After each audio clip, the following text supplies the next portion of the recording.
muuse waxaan leeyahay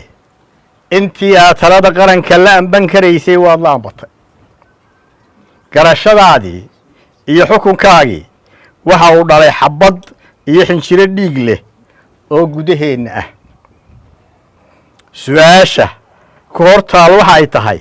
meeyi dalkii iyo dadkii midaysnaa ee laguu dhiibay muuse waxaan ugu baaqayaa inuu dhegaysto talooyinka samaha sida maankiisana ku hayo su'aasha ah sidee ayay u ekaan doontaa Somaliland aad ka tegaysaa maxaad raad taariikh ah iyo legacy kaga tegaysaa oo lagu xasuusan doonaa dhanka kale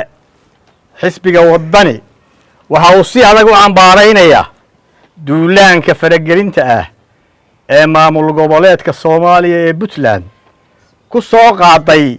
gudaha Somaliland xisbiga wadani